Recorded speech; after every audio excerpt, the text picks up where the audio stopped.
Praise the lord. దేవునికి స్తోత్రం. ఘనత మహిమ ప్రభావములు ఆయనకే చెల్లును గాక. నాకు కూడా కొన్ని చెల్లును గాక. ఎందుకంటే అవి లేకపోతే మనం ఉండలేక, మనకు కూడా కావాలిగా. దేవునికి స్తోత్రం. ఆయనకు కావాల్సిన ఆయనకి ఇద్దాం. మొదట ఆయన రాజ్యాన్ని నీతిని వెతికితే నీకు కావలసిన అన్నింటి వైపు నువ్వు పరిగెత్తాలా? అవి నీ వైపు పరిగెత్తుదాయా? ఏమనుంది? కృపాక్షేమములు నా వెంట వచ్చును. హల్లెలూయా. పక్కనున్న వారితో చెప్పండి, from today onwards all the blessings shall follow you. ఈ రోజు నుండి కృపాక్షేమములు నీ వెంట వచ్చును గాక. మీరు ఇలాంటివి చెప్పరు. ఎందుకనంటే పక్కన వాళ్ళతో చెప్పమంటున్నారు కదా. అదే మీ గురించి చెప్పమంటే మాత్రం ఫుల్ హ్యాపీగా చెప్తారు. అవును కదా సామెలు? నేను దీవించబడును గాక, నాకు జాబ్ వచ్చును గాక. మళ్ళీ ఇప్పుడంటే మళ్ళీ అనుకుంటాడని చెప్పేసి ఎంత తెలివండి నిజంగా. దేవునికి స్తోత్రం. సమయోచితమైన జ్ఞానము ఇశ్రాయేలుకు ఉందంట, మీకు కూడా వచ్చేసింది. ఆమేన్. ఎందుకంటే బుద్ధి విజ్ఞాన సర్వ సంపదలు ఆయన చేతిలో ఉన్నాయి కదా. ఆయన అడిగేశారు. ఆమేన్. Praise the lord. దేవునికి స్తోత్రం. దేవుని మహాకృపను బట్టి మరి భయంకరమైన ఎండ దినముల్లో దేవుడు మనల్ని కాచి కాపాడి మీ ప్రయాణాలలో మరి తోడుగా ఉండి ఈరోజు దేవుని సన్నిధిలో నిలబెట్టినందుకు నేనెంతో సంతోషిస్తున్నాను. దేవునికి స్తోత్రం. హల్లెలూయా.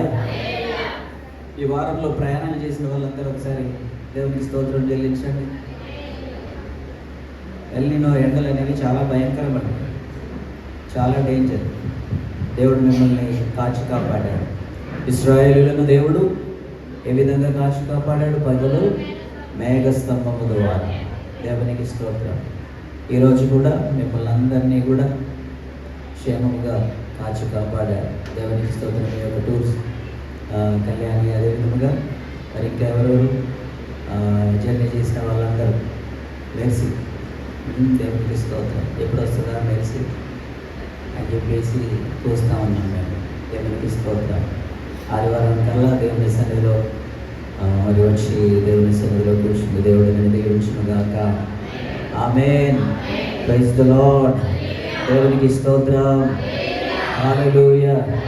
దేవుని బిడ్డను దేవుడు రాబోయే కాలంలో చంద్రశేఖర్ బ్రదర్ని అగ్ని చేయ దేవుడు వాడుకును గాక. ఆమేన్.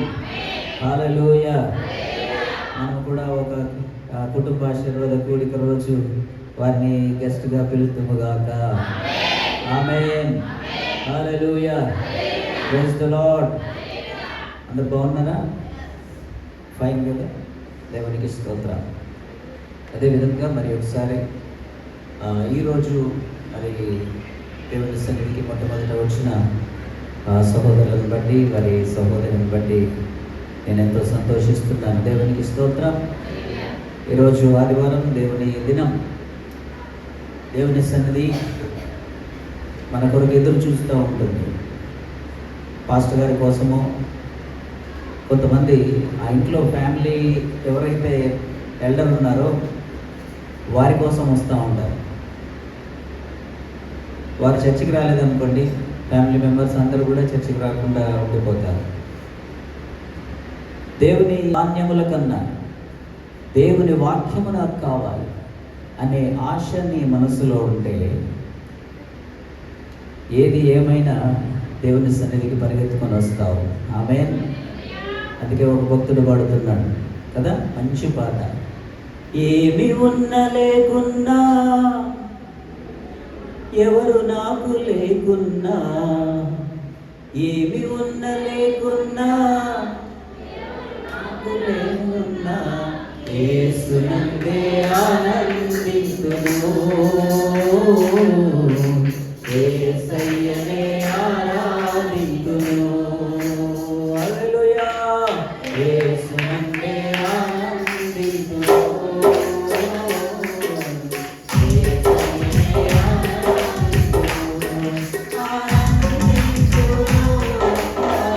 ఆరాధింతును.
ఉన్నాడా?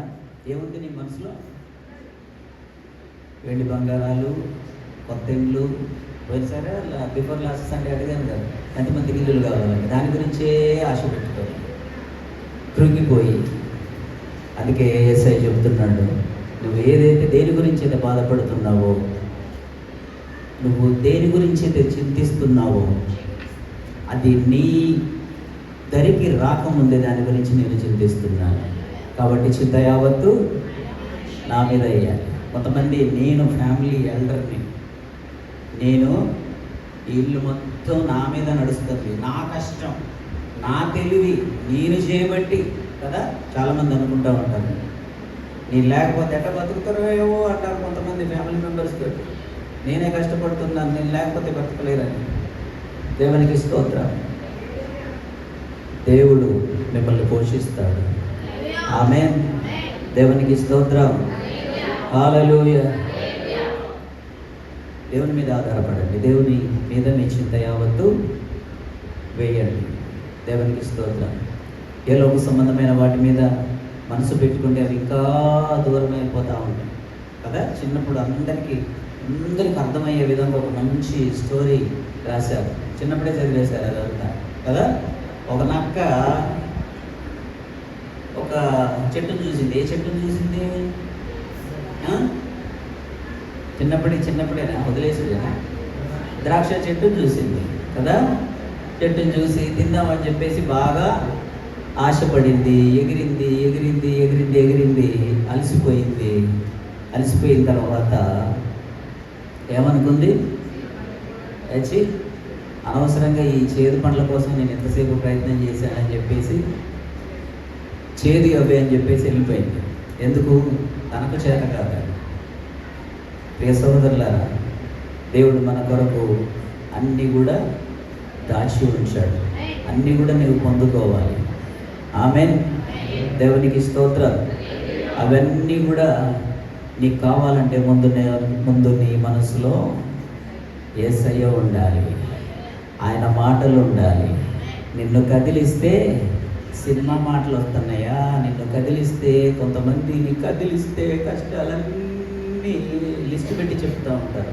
ఏంటమ్మా బాగున్నావా, ఈ మధ్యలో ఏంటి కొంచెం ముఖం ఏమో గుంజింది అనగానే ఏం చెప్పను అని చెప్పేసి కష్టాలన్నీ ప్రారంభం చేస్తూ ఉంటారు. హలో, దేవుని వాక్యం చేత నింపబడు.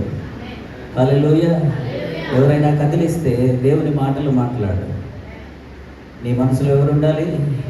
దేవుని మాటలు ఉండాలి, ఆయన పాటలు ఉండాలి. అందుకే ఒక భక్తుడు పాడుతున్నాడు, నా మనసంతా నీవే యేసయ్యా, నా హృదిలోన నీవే మెస్సయ్యా, నా మనసంతా నీవే యేసయ్యా, నా హృదిలోన నీవే మెస్సయ్యా, నా మనసంతా నీవే యేసయ్యా.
హల్లెలూయా. మన ఆత్మీయ జీవితంలో అతి ముఖ్యమైన ఘట్టంలోనికి వచ్చాం. దేవుని వాక్యమును మనం ధ్యానించుకుందాం. దయచేసి అందరూ కూడా సిట్ రైట్. త్వరగా కొంచెం ఆలస్యంగా వచ్చిన వారికి ప్లేస్ అరేంజ్ చేయాలని చెప్పేసి తెలియదు.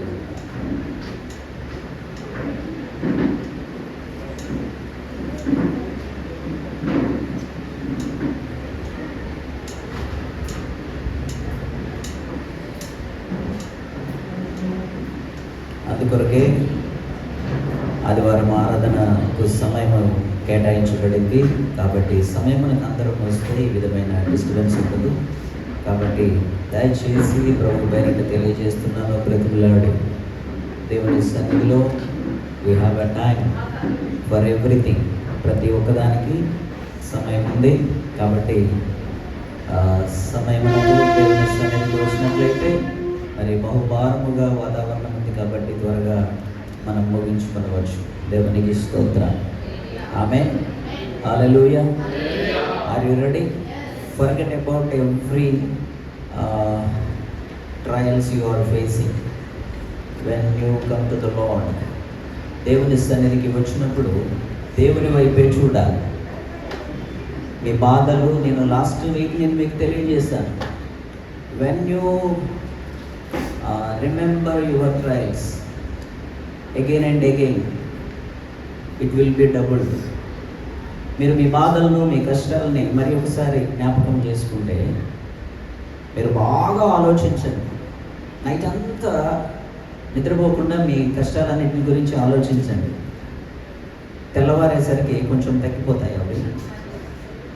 లేదు, అవి ఇంకా కొంచెం దాని పెయిన్ అనేది ఎక్కువైపోతూ ఉంటుంది. కానీ దేవుని సన్నిధిలో వచ్చినప్పుడు, దేవుని సన్నిధిలో దేవుని మాటలు మేము వింటున్నప్పుడు మనం అవన్నీ కూడా తొలగిపోతాయి. నమ్మిన వారు దేవునికి స్తోత్రం చెల్లించాలి. అది ఎలా తొలగిపోతాయి అని కాదు, చేసి చూడండి. అందుకే దేవుడు తెలియజేస్తున్నాడు, నమ్ముట నీ వలన అయితే. ఎందుకు ఆ మాట అంటున్నాడు అంటే, it's impossible for some people, it's impossible to believe. Even the disciple of Jesus Christ, Thomas, couldn't believe that Jesus risen from the dead. He couldn't believe. He is unable to believe. He spent 3.5 years with Jesus Christ. 3.5 సంవత్సరాలు యేసుతో జీవించాడు. యేసు చేసిన అద్భుత కార్యములన్నీ చూశాడు. కళ్ళారా చూశాడు, చెవులారా విన్నాడు. కానీ యేసుక్రీస్తు మరణం నుండి తిరిగి లేచిన దానిని ఎవరో ఒక బయటి వ్యక్తి, ఒక భక్తుడు, లేదంటే వేరే గ్రామం నుంచి వచ్చాడు, is unable to believe that Jesus Ryzen from the dead అని అంటే ఏమో అనుకోవచ్చు. ఆయనతో ఉండి, ఆయనతో సహవాసము చేసి, ఆయనతో ఉన్న తోమ నమ్మలేకపోయాడు. That is the reason Jesus said. ఇక్కడ యేసుక్రీస్తు తెలియజేస్తున్నాడు, నమ్ముట నీ వలన అయితే.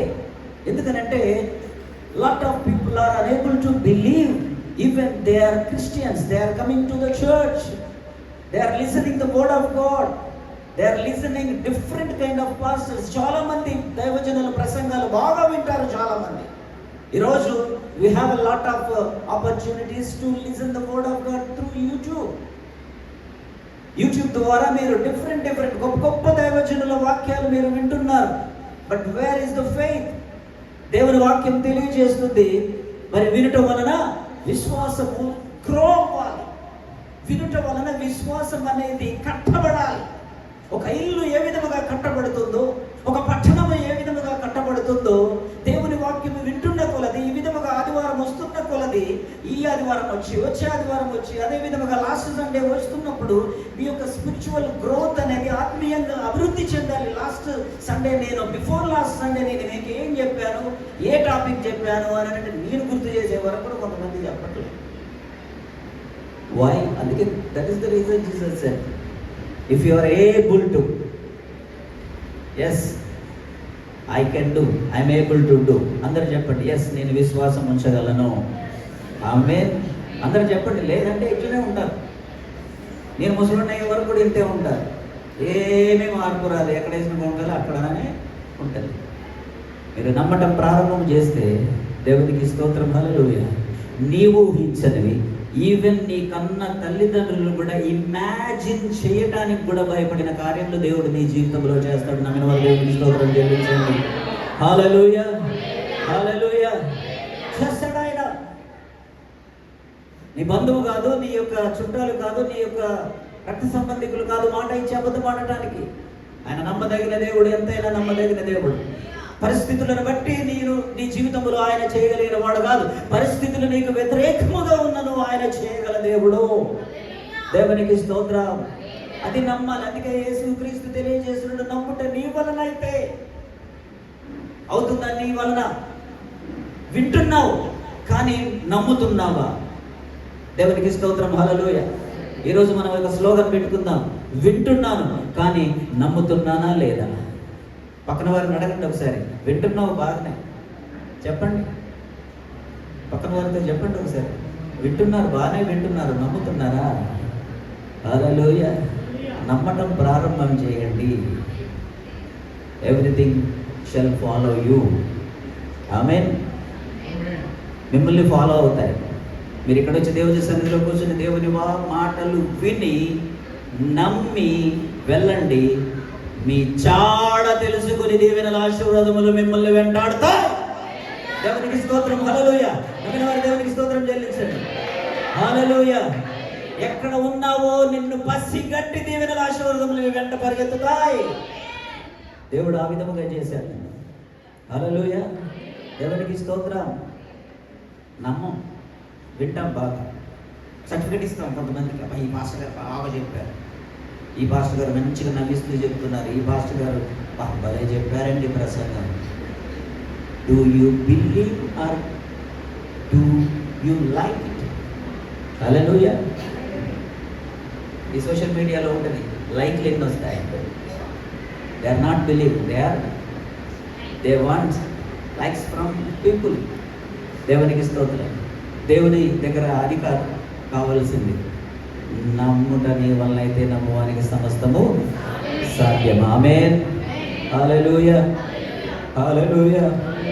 దేవుని వాక్యంలోనికి వెళ్దాం త్వరగా. ఈరోజు కొంచెం ఆలస్యంగా ఇచ్చారు, ఆలస్యంగానే మనం ముగించుకుందాం. But I will try to end it very soon. దేవునికి స్తోత్రం. Are you ready? No disturbance at all. చిన్నపిల్లలైనా పెద్దలైనా కానీ. హలో, వెనుకున్నవారు మీరు వెనక కూర్చున్నారు కానీ మీ హార్ట్ మాత్రం ఇక్కడే ఉండాలి. At last of this message I'm going to tell what is the heart.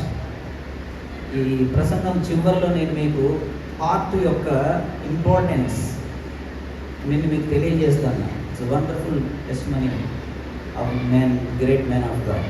దేవునికి స్తోత్రం. ఈరోజు ప్రత్యేకమైన సందేశం. మీరు గమనిస్తూ ఉండొచ్చు, కొన్ని వారముల నుండి మేబీ 5 to 6 weeks నుంచి మన జీవితంలో మన జీవితానికి రిలేటెడ్ అయిన ఎప్పుడైనా దేవుని యొక్క సందేశము it must has to touch our hearts. మన జీవితానికి సంబంధించినదై ఉండాలి సందేశం. నేను ఇంతకుముందు కూడా నేను మీకు చెప్పాను, while I'm preaching from here, దేవుని దైవజనుడు ఇక్కడ నుంచి ప్రసంగం చేస్తున్నప్పుడు ఆ ప్రసంగంలో మీరు ఐడెంటిఫై అవ్వాలి. ఆ ప్రసంగంలో నేను ఉన్నాను, ఈ ప్రసంగం నాకే, ఈ వాక్యము నాకే, ఈరోజు ఈ సందేశము దేవుడు నాతోనే మాట్లాడాడు. సేమ్ అదే విధముగా నాకు జరిగింది, ఇదే విధముగా నేను కూడా చింతించాను, ఇదే విధముగా నేను సఫర్ అయ్యాను అని మీరు ఐడెంటిఫై అవ్వాలి. పరిశుద్ధాత్మ దేవుడు ఆ విధముగా మిమ్మల్ని నడిపించునుగాక. దేవునికి స్తోత్రం. అదే విధముగా ఈరోజు మీ జీవితంలో మీరందరూ కూడా అనుభవించిన, లేదంటే మీరు చూస్తున్న, మీరు ఎక్స్పీరియన్స్ అవుతున్న ఒక క్వశ్చన్ లాగా ఉండిపోయే ఒక సందర్భాన్ని ఈరోజు మనం అందరం నేర్చుకుంటాం. రైట్? దేవునికి స్తోత్రం. నేను మీ కష్టాలు, మీ సమస్యలు, మీ బాధలు, లేదంటే మీరు ఎలాంటి సమస్యల నుంచి ఇబ్బంది పడుతున్నారో అవన్నీ పక్కన పెట్టేసి, అబ్రహాము చాలా మంచి విశ్వాసి అండి, ఆయన విశ్వాసులందరికీ తండ్రి.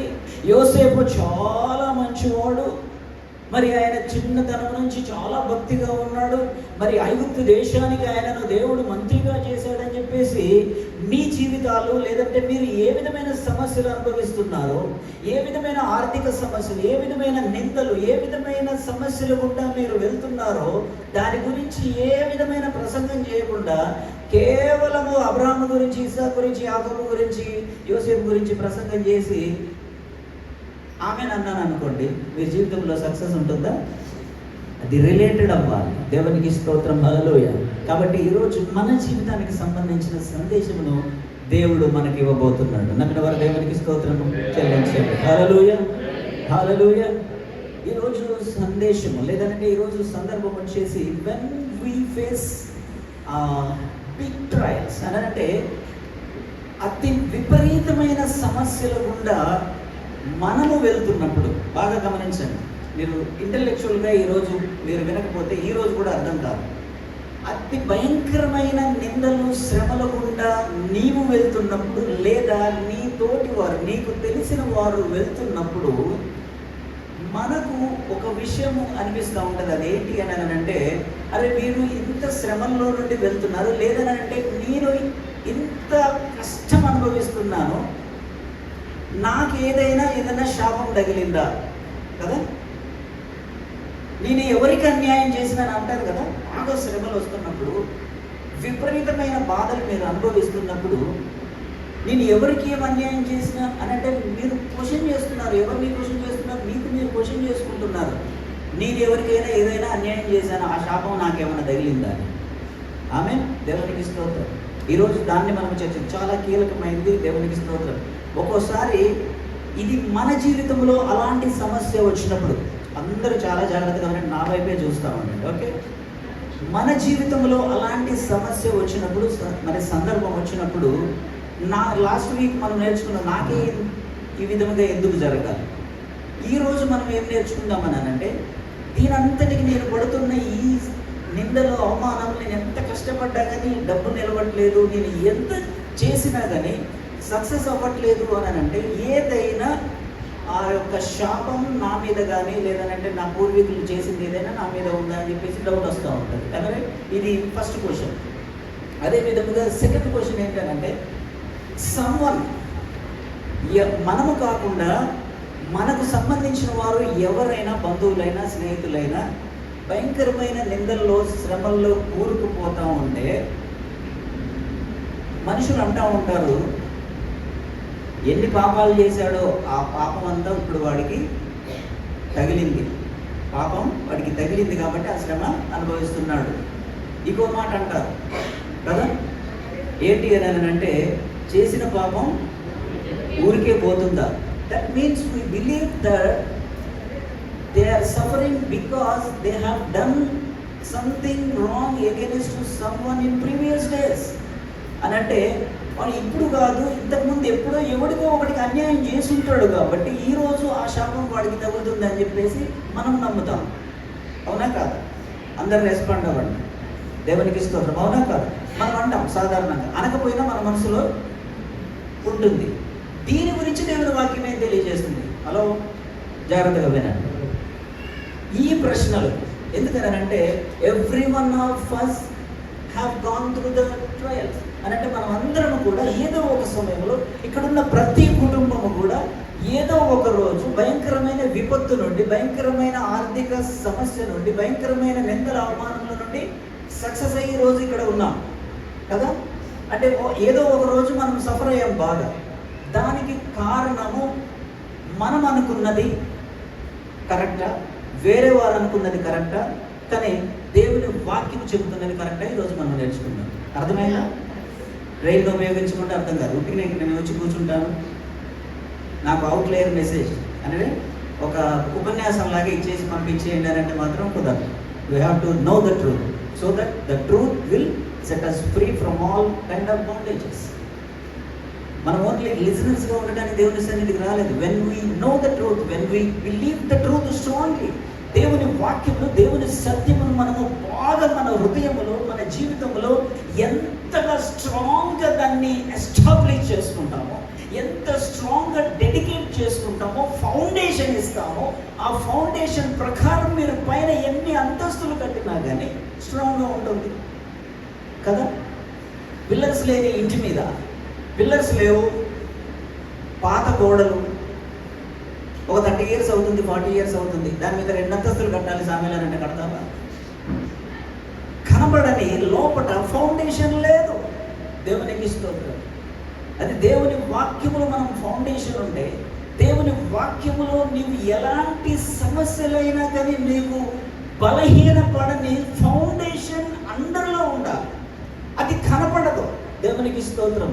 ఆ ఫౌండేషన్ మనకు కావాలని చెప్పేసి, ఆ ఫౌండేషన్ మీకు ఉండాలి మన్నాపెట్టు కోసం చర్చ్ వారికి అని చెప్పేసి నేను ఎంతో ఆశపడుతూ మరి దేవుని సన్నిధిలో అడిగి నేను మీ కొరకు వాక్యాన్ని సిద్ధపరుస్తూ ఉంటాను. దేవునికి స్తోత్రం. హల్లెలూయా. ఎంతమందికి తెలుస్తుందో లేదో అర్థం కావట్లేదు. I'm not going to preach about entertainment are spiritual prosperity, spiritual foundation. ఆత్మీయంగా మీరు స్ట్రాంగ్గా ఉండాలి, బయట కాదు, వేళ్ళు తన్ని బలంగా ఉండాలి. దేవునికి స్తోత్రం. హల్లెలూయా. అలాంటి సమస్యలు వచ్చినప్పుడు దాని రీజన్ నీవు చేసుకున్న, నీవు ఎప్పుడో ఒకసారి చేసిన శాపం నీ మీద ఉందని చెప్పేసి నీవు అనుకుంటావు, ప్రజలు అనుకుంటారు. కానీ దేవుని వాక్యం తెలియజేస్తుంది. దేవునికి స్తోత్రం. దేవుని వాక్యం దాని గురించి చాలా స్పష్టంగా తెలియజేస్తుంది. లూకా సువార్త 13వ అధ్యాయం 1వ వచనం నుంచి 5వ వచనం వరకు చదువుకుందాం.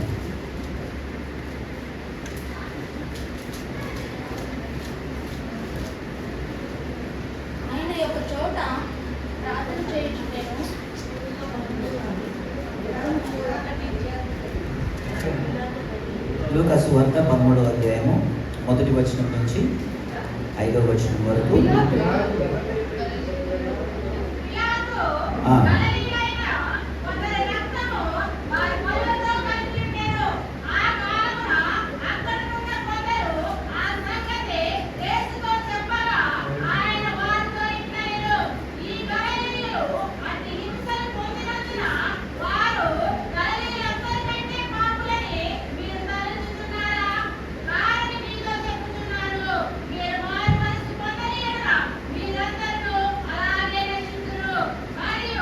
చాలు చాలు.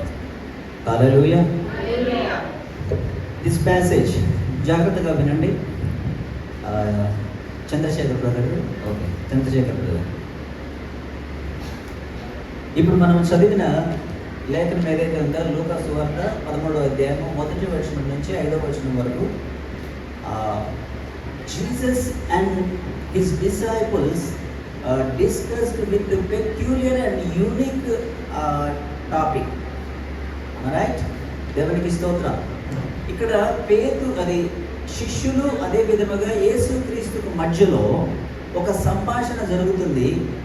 ఈ సంభాషణ చాలా ప్రత్యేకమైనది, యూనిక్, అంటే చాలా ఉన్నతమైనది. ఇది జనరల్గా మత్తయి సువార్తలు, మార్కు సువార్తలు, లూకా సువార్తలు, యోహాను సువార్తలు సినాప్టిక్ గాస్పెల్స్ అంటారు. మత్తయి సువార్త, లూకా సువార్త, మత్తయి, మార్కు, లూకా synoptic gospels. John is for all the world, ప్రజలందరికీ కూడా. ఈ 3 సువార్తల్లో కూడా లేనిది కేవలము ఈ లూకా సువార్తలో మాత్రమే ఉంది. చాలా రేర్. అదే విధముగా పరిశుద్ధ గ్రంథములో ఇక మరి ఎక్కడా కూడా డిస్కస్ చేయబడని, ఎక్కడా కూడా మరి దాని గురించి మాట్లాడబడని ప్రత్యేకమైన ఒక విషయము శిష్యులకు యేసుక్రీస్తుకు మధ్యలో సంఘటన జరుగుతుంది. దేవునికి స్తోత్రం. ఈ సందర్భానికి సంబంధించిన బాగా వినండి. మనం ఇప్పుడు చదివిన లూకా సువార్త 13వ అధ్యాయం 1వ వచనం నుంచి 5వ వచనం వరకు చదివిన ఈ సందర్భాన్ని ఇంతకు ముందు ఎక్కడైనా మీరు ప్రసంగం విన్నారా? రేర్. నేనైతే వినలేదు ఇంతవరకు. ఏ దైవజనుడు కూడా ఈ టాపిక్ గురించి మాట్లాడటం వినలేదు. We will discuss about it. ఎందుకనంటే దేవుని వాక్యంలో చాలామంది దైవజనులు, అదే విధముగా విశ్వాసులు కూడా చాలామందికి ఏ విధమైన ఆశ ఉంటుందంటే they wanted to listen familiar messages. అని అంటే ఆల్రెడీ పెద్ద పెద్ద దైవజనులు ఇంతకుముందు ఎన్నోసార్లు బోధించిన, ప్రఖ్యాతి చెందిన సందర్భాలు మాత్రమే వినడానికి ఇష్టపడుతూ ఉంటారు. ఈ సందర్భం చాలా రేర్గా ఉంది, తక్కువగా ఉంది. ఈ సందర్భాన్ని డిస్కస్ చేయడానికి కానీ, ఈ సందర్భం మరి పౌల్ బ్రదర్, శామ్యుల్ బ్రదర్ మేము ఎప్పుడు కూడా మాట్లాడుకున్నప్పుడు కూడా ఈ సందర్భం గురించి యేసుక్రీస్తు ఎందుకు దీని గురించి మాట్లాడాడు, పిలాతు మరి గలిలయలకు సంబంధించిన వారి రక్తము మాత్రమే వారు బలులు అర్పిస్తున్నప్పుడు, బికాస్ యూదులు బలులు అర్పిస్తారు కాబట్టి, వారు బలులు అర్పించేటప్పుడు ఎవరైతే బలులు అర్పిస్తున్నారో వారి రక్తము కూడా వారిని చంపి లేదంటే వారిని హతసాక్షులుగా చేసి వారి రక్తము ఆ బలి అర్పణతో పాటు చిందించబడటం జరిగింది. దీని గురించి మనం ఎప్పుడు డిస్కస్ చేయం, కానీ యేసుక్రీస్తు డిస్కస్ చేస్తున్నాడు. యేసయ్య ఇక్కడ దీని గురించి మాట్లాడుతున్నాడు. ఈ సందర్భంలో మనం ఒకసారి గమనించినట్లయితే జాగ్రత్తగా వినండి. ముందు మనం సబ్జెక్ట్ పరంగా విన్న తర్వాత ఇందులో ఉన్న మార్మమును, ఇందులో ఉన్న సత్యము మనం తెలుసుకుందాం.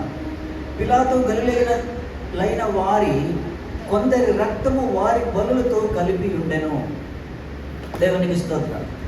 ఈ విషయాన్ని మనం గమనించినట్లయితే మరి ఈ గలిలయ ప్రాంతంలో ఉన్నవారు బాగా గమనించండి. మన భారతదేశంలో కూడా బ్రిటిష్ పరిపాలన ఉన్నది. ఎన్ని వందల సంవత్సరాలు బ్రిటిష్ వాళ్ళు మన భారతదేశాన్ని పరిపాలించారు?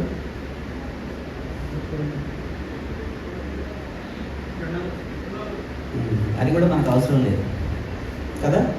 మనం తిన్నామా తాగినమా, వాడు అన్యుడై ఉండి వాడు తిన్నామా నా ప్రాణమా తినమో తాగు సుఖించమన్నాడు కదా. దేవునికి స్తోత్రం. 200 సంవత్సరాలు మన భారతదేశాన్ని పరిపాలించారు. ఎప్పుడైతే లిబరేట్ అయ్యారో, అంటే భారతీయులు ఎప్పుడైతే స్వాతంత్రం వచ్చిందో కొన్ని పర్టిక్యులర్ ప్రాంతాలను మేము బ్రిటిష్ పాలనలోకి ఇవ్వము, దీన్ని ఇంకా మేము ఎప్పటికీ మేమే పరిపాలిస్తామని కొన్ని ప్రాంతాలను మన భారతదేశంలో బ్రిటిష్ వాళ్లకు నిజాం అంటే ముస్లిం రాజులు అప్పగించలేదు. అవి ఏ ప్రాంతాలు చెప్పండి? ఇది మనకు అవసరం లేదు. మనకు చరిత్ర అవసరం లేదు, ఎవడెటు పోతే అవసరం లేదు. నాకు దీవెనలు కావాలా గారు, నాకు ఇల్లు కావాలి, నాకు బంగారం కావాలి, నా కొడుకు పెళ్లి కావాలి, నా కోడలు మంచి కోడలు రావాలి, కట్నం తీసుకొని రావాలి, ప్లాట్లు కొనుక్కోవాలి, కార్లు కావాలి. ఈయన నీ దేశము ఎలాంటి పరిస్థితుల్లో ఉందో నువ్వు కూడా తెలుసుకోవాలి. దేవునికి స్తోత్రం. హల్లెలూయా. నిజాం రాజు, ఫర్ ఎగ్జాంపుల్, నిజాం రాజు నేనే పరిపాలించుకుంటా హైదరాబాద్ సంస్థానాన్ని అని అంటే, తర్వాత ఏం చేశారు? ఆర్మీ వెళ్ళింది, ఫోర్స్ పెట్టారు. తర్వాత నిజాం రాజు తనంతట తాను అప్పగించేసుకున్నాడు. అది కూడా భారతదేశంలో, ఇండియాలో హైదరాబాద్ కూడా కలిసిపోయింది. ఆ విధంగా రోమీలు మరి ఇశ్రాయేల్ దేశమునంతా కూడా పరిపాలిస్తున్న సమయంలో మరి వీరందరూ కూడా రోమీలకు పన్ను కట్టాలి. అవునా? పన్ను కట్టాలనుకున్నప్పుడు కేవలం ఈ గలిలియన్స్ మాత్రమే, గంట చరిత్ర హిస్టరీలో ఉంది, ఈ గలిలీలు మాత్రమే మేము పన్ను కట్టాం అని చెప్పేసి అన్నప్పుడు వారి మీద భయంకరమైన అణచివేత, మరి వారిని మరి రోమా ప్రభుత్వం అణచివేయడం జరిగింది. అలాంటి సందర్భాలలో వారు బలులు అర్పించుకుంటునే సమయంలో మరి ఈ యొక్క పిలాతు వారు ఎప్పుడైతే బలులు అర్పించుకుంటూ ఉంటారో ఆ సమయంలో వెళ్ళి వారిలో కొంతమందిని చంపి వారు అర్పిస్తున్న బలిలో వారి రక్తమును కలుపుట జరిగింది. దాని ఉద్దేశము చాలా ఉంది. మనము బ్రీఫ్గా ముందుకు వెళ్దాం. దేవునికి స్తోత్రం. వారెవరు? చనిపోయిన వారెవరు? బలులు అర్పిస్తున్న వారెవరు? ఇశ్రాయేలీయులు, దేవుని బిడ్డలు. వారిలో కొంతమంది చనిపోయారు. వారిలో కొంతమంది మాత్రమే రోమా అధికారులకు దొరికారు, వారు చంపబడటం జరిగింది. ఈ విషయం నీకు తెలుసా అని చెప్పేసి యేసయ్య దగ్గరికి వచ్చి శిష్యులు ఈ విషయాన్ని యేసుక్రీస్తు తెలియజేస్తున్నారు. What is response? Let us see. దేవునికి స్తోత్రం. యేసు దానికి ఏం సమాధానం ఇస్తున్నాడో మనం చూద్దాం. ఆ సంగతి యేసుతో చెప్పగా ఆయన వారితో ఇట్లనెను, ఈ గలిలయులు అట్టి హింసలు పొందినందున వారు గలిలయులందరికంటే పాపులని మీరు తలంచుచున్నారా? మనం ఫస్ట్ ఏ టాపిక్ అయితే మాట్లాడుకున్నామో దానికి సంబంధించింది. దేవునికి స్తోత్రం.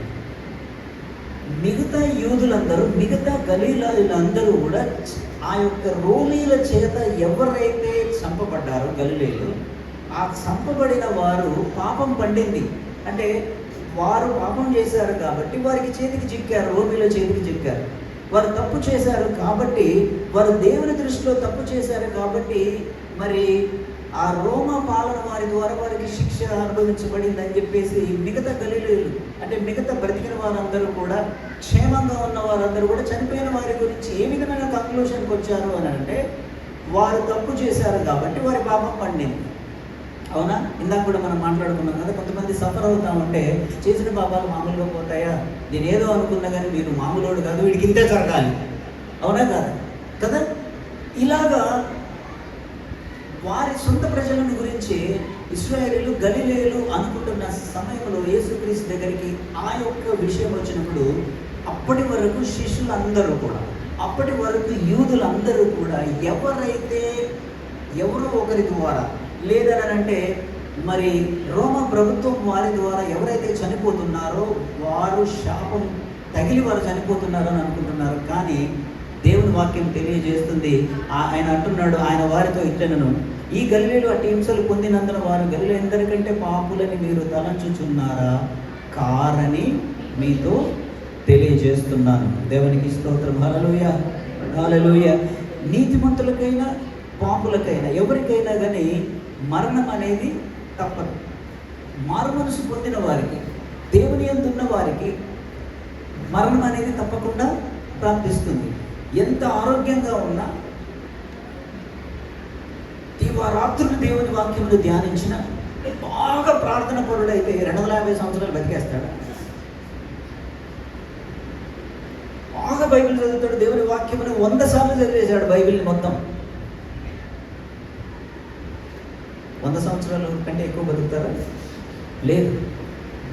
దేవుని వాక్యంలో ఇక్కడ ఉంది. దేవునికి స్తోత్రం. అది నీతిమంతుడైనా ఎవరైనా కానీ మనం ఎంతోమంది భక్తులను చూస్తున్నాం, చాలా యథార్థమైన జీవితం జీవించిన వారు. అబ్రహాము, ఇస్సాకు, యాకోబు, అదే విధముగా యోసేపు, వీరందరూ కూడా ఈ లోకయాత్రను ముగించినట్లు మనం చూస్తున్నాం. ఒకవేళ 100 సంవత్సరములు ఎవరైనా జీవించినా కానీ 100 సంవత్సరముల సమయంలో అతను చనిపోతున్నాడు అని అంటే చచ్చిపోని పోని అని అంటాడా? కొడుకు, కోడలు, అన్నదమ్ముళ్ళందరూ 150 సంవత్సరాల వయసులో వరకు ఎవరైనా బ్రతికారు అనుకోండి, 150 సంవత్సరాల వయసులో చనిపోతా ఉంటే అంతే చావాలి, ఇంకా ఏం బతుకుతాడని చెప్పేసి ఎవరైనా కానీ డెత్ని ఇష్టపడరు. కానీ దేవుని వాక్యం తెలియజేస్తుంది, వారు చనిపోయారు అని అంటే వారు శాపము తగిలి చనిపోయారు అని అనుకుంటాం. కానీ మారు మనసు పొంది దేవుని యందు నీవు జీవించి ఉంటే నీకొచ్చే మరణం అనేది మరణము కానే కాదు అని యేసుక్రీస్తు ఇక్కడ తెలియజేస్తున్నాడు. నీవు మంచిగా ఉన్నప్పుడే, నీవు సంతోషముగా ఉన్నప్పుడే, నీవు మారు మనసును పొంది ఉంటే మరణము ఏ విధముగా వచ్చినా కానీ నీకు ఏమీ కాదు. ఎందుకనంటే ద వెరీ డెత్ ఆయన శిలువ మీద మోసేది. దేవునికి స్తోత్రం. శిలువ మీద ఆయన ఎక్స్పీరియన్స్ చేశాడు కాబట్టి ఇక ఈ లోకంలో వచ్చే డెత్ ఏదైతే ఉందో అది శాపము కాదు, అది నార్మల్ డెత్తే. నీవు మారు మనసు పొంది ఉంటే, నీవు దేవుని యందు ఉంటే, నీవు ఎలా చనిపోయినా కానీ దేవుని సన్నిధికి చేరుతామని చెప్పేసి యేసుక్రీస్తు ఇక్కడ తెలియజేస్తున్నాడు. దేవునికి స్తోత్రం. హెబ్రీయులకు రాసిన పత్రిక 12వ అధ్యాయం 1వ వచనం ఒకసారి చదువుకుందాం.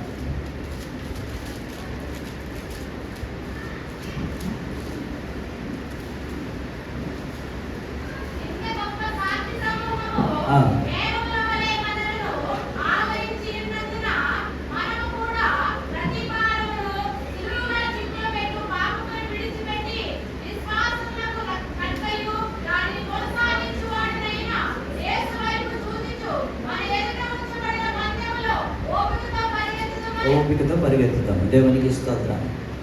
ఒక్కోసారి మనము అనుభవిస్తున్న ఏదైనా శ్రమలు ఏదైతే ఉంటాయో ఆ శ్రమలకు రీజన్ ఏంటి అని అంటే మన మీద ఉన్న పాప భారం అని అనుకుంటాం. అందుకే దేవుని వాక్యం తెలియజేస్తుంది, మనం సులువుగా చిక్కులు పెట్టు పాపమును విడిచిపెట్టి ప్రతి భారమును, ఏ సమస్య అయినా ఏ భారమైనా కానీ వాటిని మనము ఎదిరించే శక్తి దేవుడు మనకు ఇస్తాడని నమ్మకంతో మనం ముందుకు వెళ్ళాలని దేవుని వాక్యం తెలియజేస్తుంది. అంతేకాని ఇది శాపం, ఇది కర్స్, లేదంటే ఇది శాపం వల్ల నా జీవితంలో జరిగిందని చెప్పేసి మనం అనుకోవడానికి కానీ, వేరే వారి జీవితంలో అనుకోవడానికి కానీ లేదు. ఇక్కడ యేసుక్రీస్తు చాలా క్లియర్గా చెబుతున్నాడు, వారు చనిపోయారు కాబట్టి వారి మీద శాపం ఉందని చెప్పేసి నీవు అనుకుంటున్నావా? కాదు.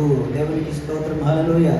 ఎందుకనంటే యేసుక్రీస్తు నీవు అనుభవిస్తున్న శ్రమలు ఏదైతే రైట్ నౌ, ఈరోజు దేవుని సన్నిధిలో కూర్చున్న మనం అందరము ఎలాంటి శ్రమల గుండా వెళ్తున్నామో ఆ శ్రమలన్నిటి కొరకు ఆయన తానే ఆ భారాన్ని భరించాడని దేవుని వాక్యం తెలియజేస్తుంది. దేవునికి స్తోత్రం. మొదటి పేతురు పత్రిక 2వ అధ్యాయము 24వ వచనం చదువుకుంటాం. ఫస్ట్ పేతురు 2:25.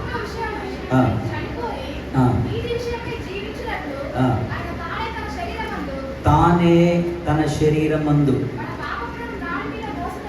దేవునికి స్తోత్రం. ఎవరు? తానే తన శరీరమందు ఎవరు భరించారు? తన ఇష్టపూర్తిగా తానే భరించుకున్నాడు మన పాప భారాన్ని. ఇక మన మీద ఎక్కడివి పాప భారం, శాపం అనేది? నీ మీద ఉన్న శాపం ఈరోజు నేను మీకు తెలియజేస్తున్నాను. మన పెంటెకోస్టల్ చర్చిలో ఉన్న మీ అందరి మీరు అనుకుంటున్నారు, నాకు ఏంటి ఈ బాధ, నాకు ఎందుకు ఈ శ్రమ, ఈ బాధ ఎందుకు, నేనేం చేశాను, నేనేం తప్పు చేశాను దేవా, నేను ఎవరికి ఏం అన్యాయం చేశాను దేవా అని చెప్పేసి మీరు శ్రమ వచ్చినప్పుడు మీరు అనుకుంటున్నారే, ఆ శాపము పాపము ఏదైతే ఉందో ఆయన తానే ఇష్టపూర్తిగా వచ్చి నీ మీద నుంచి తీసేసుకొని ఆయన భరించి తొలగించేశాడు. దేవునికి స్తోత్రం, హల్లెలూయా. డోంట్ ఎవర్ థింక్, మీరు ఎప్పుడు కూడా అనుకోవద్దు నాకే ఎందుకు ఈ విధంగా జరగాలి, నేనేం తప్పు చేశాను, నేను ఎవరికి అన్యాయం చేశాను, నా జీవితంలోనే ఎందుకు ఇలా జరగాలి, నా బిడ్డల జీవితంలోనే ఎందుకు ఈ విధంగా జరగాలి అని చెప్పేసి ప్రతి ఒక్కరూ అనుకుంటూ ఉంటారు. నాకు తెలుసు అది ఖచ్చితంగా హ్యూమన్ సైకాలజీ. శ్రమలు వచ్చినప్పుడు ఎవరిని నిందించడానికి లేని పరిస్థితిలో ఉన్నప్పుడు తప్పకుండా తనను తాను నిందించుకుంటాడు. ఎందుకంటే నిందించడానికి ఎవరు లేరు.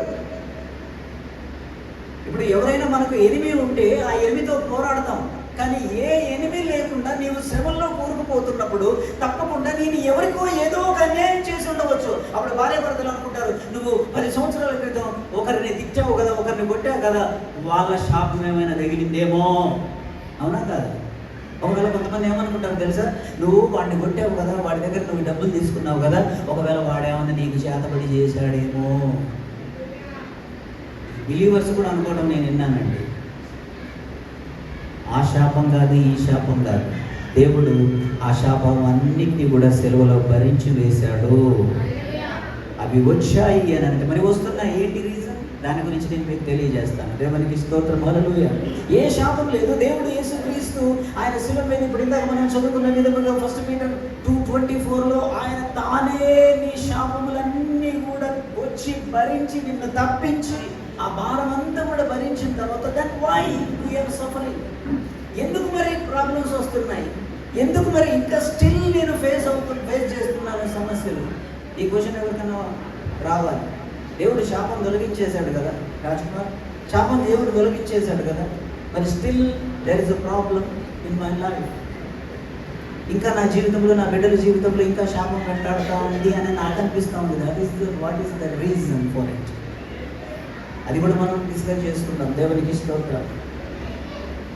ఒకటి మాత్రం నిజం, మీరు ఏ సమస్యలో ఉండి వెళ్తున్నా కానీ ఎవరిదో ఒకరి శాపం మీ మీద పడలేదు, ఎవరో ఒకరు మీరు చేతబడి చేశారు, ఇంకేదో చేశారు అని చెప్పేసి మీరు అనుకోవద్దు. ఆ శాపాన్ని ఆయన తానే తీసుకుని తొలగించేశాడు. నమ్మిన వారి దేవునికి స్తోత్రం. ఇప్పుడు ఈరోజు వచ్చే బిడ్డల అవమానములన్నీ కూడా జస్ట్ అలా తొలగిపోయాయి. వెంటనే మీరు వాటి నుంచి ఫ్రీ అవ్వచ్చు. దేవునికి స్తోత్రం. అవన్నీ కూడా ఆయన మోసుకొని వెళ్ళాడు. ఏం చేశాడు తెలుసా? మీ శాపాలు, మీ పాపాలన్నీ కూడా ఆయన భుజం మీద మోసుకుంటూ వెళ్ళిపోయాడు. Don't ever think that you are carrying any burden. ఏ భారం నేను మోస్తున్న ఫీలింగ్ మీకు రావద్దు. ఎందుకనంటే ఆ భారం యేసయ్య మోసుకొని వెళ్ళాడు. దేవునికి స్తోత్రం. హల్లెలూయా, హల్లెలూయా. యెషయా గ్రంథం 53వ అధ్యాయము 4వ వచనం ఒకసారి చదువుకుందాం. నిశ్చయముగా మన రోగములను భరించెను, మన వ్యసనములను వహించెను. అయినను మెత్తబడిన వానిగాను, దేవుని వలన బాధింపబడిన వానిగాను, శ్రమ నొందిన వానిగాను మనం అతన్ని ఎంచితిమి. మన నిశ్చయముగా మన వ్యసనములను మన రోగములను ఆయన భరించాడు. లేదయ్య గారు, ఇంకా నాకు చాలా కష్టాలు ఉన్నాయి, నేను మీకు ఏం చెప్పాలా, మీకు చెప్తే మీకు అర్థం కాదు, నా కష్టాలు మీకేం తెలుసు అని చెప్పేసి ఆ కష్టాలన్నీ యేసయ్య మోయలే, నేను ఇప్పుడు మోస్తా అన్నట్టుంటారు కొంతమంది. నేను భరిస్తా ఇవన్నీ, నాకున్న కష్టాలు ఎవరికి లేవు అని చెప్పేసి అనుకుంటారు చాలామంది. నాకున్న భారం ఎవరికి లేదని అనుకుంటారు కొంతమంది. ఆ భారం అంతా నువ్వు భరించాలనుకుంటే నువ్వు భరించలేవు. కాబట్టి ఆయన అన్నాడు, ప్రయాసపరి భారం మోసుకొని పోచున్న సమస్త జనులారా నా యొద్దకు రండి, నేను మీకు విశ్రాంతి కలుగజేస్తా. లేదు నాకు విశ్రాంతి లేదు, నేను మోస్తాయి అని చెప్పేసి చాలామంది టెన్షన్ పడతా ఉన్నారు. హల్లెలూయా. ఆ శ్రమలన్నీ కూడా ఆయన భరించడానికి ఇష్టపడుతున్నాడు. ఆయన అన్ని మోసుకొని వెళ్ళాడు. దేవునికి స్తోత్రం. ఈవెన్ బిలీవర్స్ అయినా కానీ చాలామంది, అన్యులంటే ఓకే, కానీ దేవుని బిడ్డలు కూడా కొంతమంది what to eat, what to drink, ఏమి తిందుమా ఏమి త్రాగుదుమా, ఏంటి రేపేంటి నా జీవితం ఏంటి అని చెప్పేసి ఆలోచిస్తూ ఉంటారు. సహోదరులారా, దేవుడు మీ గురించి మీకన్నా ఎక్కువగా చింతిస్తున్నాడు అని చెప్పేసి దేవుని మీద నమ్మకం ఉంచాలి. దేవునికి స్తోత్రం. హల్లెలూయా. దేవుని వాక్యంలో ఉంది. మొదటి కొరింథీయులకు రాసిన పత్రిక 10వ అధ్యాయం 31వ వచనంలో, ఏది చేసినా ఆయన మహిమ కొరకే. దేవునికి స్తోత్రం. హల్లెలూయా. ఏదైనా కానీ, ఒకవేళ నీకు విస్తారమైన ధనధాన్యములు ఉన్నాయనుకోండి, దాన్ని బట్టి దేవునికి మహిమ. ఒకవేళ నీవు లేమిలో ఉన్నావు అనుకోండి, ఆ లేమి ద్వారా నీవు లేమిలో ఉన్నప్పుడు నీవు దేవుణ్ణి ఆరాధిస్తే, స్తుతిస్తే, దాని ద్వారా రేపొద్దున నీకు సమృద్ధి ఇచ్చి లేమిలో కూడా దేవుణ్ణి ఆరాధించే వారికి దేవుడు రెండంతలు ఘనత ఇస్తానన్నాడు అని చెప్పేసి దేవుడు నీ ద్వారా కూడా మహిమ పొందుతాడు. అందుకే ఇందాక మనం పాడుకున్నాం, ఏమి ఉన్నా లేకున్నా ఎవరు నాకు. ఉంటే ఆరాధిస్తావా? లేకుంటే ఆరాధిస్తారు కొంతమంది. లేకుంటే దేవుని సన్నిధికి వస్తారు కొంతమంది ఉంటే మాత్రమే వస్తారు. ఏమి ఉన్నా లేకున్నా దేవునికి స్తోత్రం. భక్తులను మనము చూస్తున్నాం. సమృద్ధి ఉన్నప్పుడు ఎలా ఆరాధించారో, సంతోషముగా ఉన్నప్పుడు ఏ విధంగా ఆరాధించారో బిఫోర్ లాస్ట్ వీక్ మనం నేర్చుకున్నాం. దానియేలు ఎలా ప్రార్థన చేశాడు? శ్రమ వచ్చిందని చెప్పేసి, అంతకుముందేమో రోజు ఉదయం ఒకసారి సాయంత్రం ఒకసారి చేసేవాడు. శ్రమ వచ్చింది, రాజాజ్ఞ వచ్చింది, మరణ శాసనం వచ్చిందని చెప్పేసి, అయ్యా ఏంది నాకు ఈ కష్టాలు, నేను ఎట్లా ప్రార్థన చేసుకోవాలని చెప్పేసి ప్రార్థన డోసు పెంచి ఇంకా కొంచెం ఎక్కువ ప్రార్థన చేశాడు. ఒక పూట అంతా ప్రార్థన చేశాడా? నోవే. యథావిధిగా అదే ప్రార్థన, డోసు పెంచలే దానియేలు. దేవునికి స్తోత్రం. హల్లెలూయా. ఎందుకంటే ముందు నుంచే సంపూర్ణంగా ఉన్నాడు. ఆమేన్. మనం కూడా ఆ విధంగా శ్రమలు వచ్చినప్పుడు మాత్రమే ఎక్కువ ప్రార్థన, శ్రమలు వచ్చినప్పుడు మాత్రమే 2-3 పాస్టర్లను కలవడం, శ్రమలు వచ్చినప్పుడు మాత్రమే 4-5 ఫోన్ చేసి ఆ ప్రేయర్ టవర్కి, ఈ ప్రేయర్ టవర్కి, ఈ టెంపుల్కి, ఈ అయ్యగారికి ఫోన్ చేసి, అయ్యగారు ప్రార్థన చేయండి, అయ్యగారు ప్రార్థన చేయండి, అయ్యగారు ప్రార్థన చేయండి. నువ్వేం చేస్తావు? నువ్వు ముందు నుండే దానియేలులాగా ప్రార్థన చేస్తే దేవునికి స్తోత్రం. హల్లెలూయా. నీ ముందున్న పరిస్థితులు, నీ చుట్టూన్న పరిస్థితులన్నీ నీకు అనుకూలముగా మార్చేస్తాడు. నువ్వు కళ్ళారా చూస్తూ ఉంటే పరిస్థితులన్నీ దేవుడు నీకు అనుగుణముగా మార్చేస్తాడు. ఆమేన్. హల్లెలూయా. అందుకే ఏమి తిందుమా ఏమి తాగుదుమా అని చెప్పేసి నువ్వేం బాధపడాల్సిన అవసరం లేదు. నీకు కావాల్సిన అన్ని ఆయన సమకూరుస్తాడు. ఆమేన్. దేవునికి స్తోత్రం. హల్లెలూయా. నేను చెప్తున్నాను కదా, ఇక్కడ దేవుని వాక్యం మొదటి కొరింథీయులకు రాసిన పత్రిక 10వ అధ్యాయం 31వ వచనంలో ఉంది, ఏది చేసినా దేవుని కొరకు. కాబట్టి భోజనం చేసినాను, హల్లెలూయా. ఒకవేళ లేకుండా ఉంటే బాగా ఉన్నప్పుడు ఏం చేశాడండి? యోబు ఏం చేశాడు? బాగా సమృద్ధిగా ఉంది. సమృద్ధిగా ఉన్నప్పుడు ఏం చేశాడు? ప్రతిరోజు అరుణోదయమున ప్రార్థన చేశాడు. లేనప్పుడు విశ్వాసం అంతా తగ్గిపోయిందా? ఏంటి నాకు ఈ కష్టాలు? మా నాన్న చేసిన శాపమా? కొంతమంది అంటారు వాళ్ళ నాన్న తల్లిదండ్రులు చేసుకున్న శాపం, పాపం వచ్చింది అన్నాడా? యోబు అన్నాడా? దేవునికి స్తోత్రం, హల్లెలూయా. ఎవరు చేసినారో దీని అంతటి కారణం ఎవరు? నా భార్య, లేదంటే మా తాత, లేదంటే ఎవరు అని చెప్పేసి సెర్చ్ చేయడం ప్రారంభం చేశాడా? దేవునికి స్తోత్రం, హల్లెలూయా, హల్లెలూయా. యెహోవా ఇచ్చును, యెహోవా తీసుకొనెను.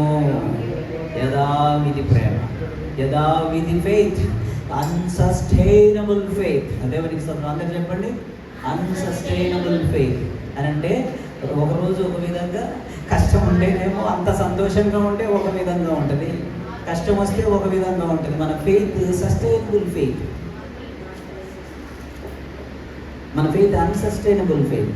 కానీ ఎలా ఉండాలి అని అంటే సస్టైనబుల్ అని అంటే ఎప్పుడు ఒకే విధంగా ఉండాలి. ఏమి ఉన్నా లేకున్నా, కష్టమైన నష్టమైన ఒకే విధంగా ఫెయిత్ ఉండాలి. దేవునికి స్తోత్రం. ఆ ఫెయిత్ ఆ విధంగా వాళ్ళు ఉంచారు కాబట్టి ఈరోజు జీవగ్రంథమందు వారి పేర్లను మనము చూస్తున్నాం. దేవునికి స్తోత్రం, హల్లెలూయా, హల్లెలూయా. హెబ్రీయులకు రాసిన పత్రిక 4వ అధ్యాయము 15వ వచనం. శ్రమలు వస్తున్నాయి.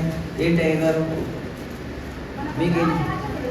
మన బలహీనతల యందు మనతో సహానుభవముగా లేనివాడు కాడు గాని సమస్త విషయంలోనూ మన వలనే శోధింపబడినను ఆయన పాపము లేనివాడుగా ఉండెను. కనుక మనం కనికరింపబడి మన వలె శోధింపబడినను పాపము చేయలేదు. దేవునికి స్తోత్రం. ఎలా ఉన్నాడు ఆయన? మనం కూడా క్రీస్తులాగా ఉండాలని అంటే ఏం చేయాలి? దీవెనలు కావాలి, శ్రమలు కావాలి. ఆయన దేవుడు కాబట్టి ఏ శ్రమ పడకుండా వచ్చిన వాళ్ళని వచ్చినట్టు ఆయన శక్తితోటి మొత్తం తుత్తునియలు చేసేసాడా? ఆయన ఎన్ని అద్భుత కార్యాలు చేశాడో అంతకంటే ఎక్కువగా నిందలు పడ్డాడు, అవమానాలు పడ్డాడు. నువ్వు హెచ్చింపబడాలని అంటే కేవలము ఎంత హ్యాపీగా ఉండాలి పాస్టర్ గారు. టైం టు టైం శాలరీ వస్తూ ఉండాలి, టైం టు టైం రెంట్ వస్తూ ఉండాలి. దేవుడు అడిగినట్టు ఇచ్చేస్తూనే ఉండాలి. పెండింగ్ పెడితే ప్రేయర్ రిక్వెస్ట్లు ఎక్కువైపోతాయి. సుఖ దుఃఖములు, కష్ట నష్టములు అన్నీ కూడా ఏమి ఉన్నా లేకున్నా దేవుణ్ణి నీవు ఆరాధిస్తే నీవన్నీ కూడా నీకు అవన్నీ డబుల్ అవుతాయి. దేవునికి స్తోత్రం. క్రీస్తు శోధింపబడి పాపము లేనివాడుగా ఉన్నాడు. అంత సమృద్ధిగా ఉన్నప్పుడు బాగా ఆరాధించి కష్టం వచ్చినప్పుడు కొంతమంది ఏ పాపం చేయరు, కానీ నోటి మాట మాట్లాడేస్తూ ఉంటారు కదా. హలో, అవును అన్న, నిజమే అండి. చాలామంది నేను చూశాను. ఏంటి బ్రదర్ ఇలా అన్నారు అంటారని అంటే, అవును అన్నానండి కోపం వచ్చినప్పుడు అంటే దానికి వేవరం ఉందనుకుంటారు పరిశుద్ధ గ్రంథంలో. అంటే దానికి మినహాయింపు ఉందేమో. కోపం వచ్చింది, అవును కోపం వచ్చింది కాబట్టి అన్న, అయితే ఏంటంట అంటే దానికి సంబంధించి దేవుని వాక్యం పరిగణలోనికి దేవుడి పరిగణలోనికి తీసుకోవడం అనుకుంటాం. కానీ యోబు భక్తుల్ని మనం చూస్తున్నాం. యోబు గ్రంథం 1వ అధ్యాయం 10వ వచనంలో ఒకసారి మనం చూసినట్లయితే దేవుని స్తోత్రం. 2వ అధ్యాయం 10వ వచనం ఒకసారి చదువుకుందాం.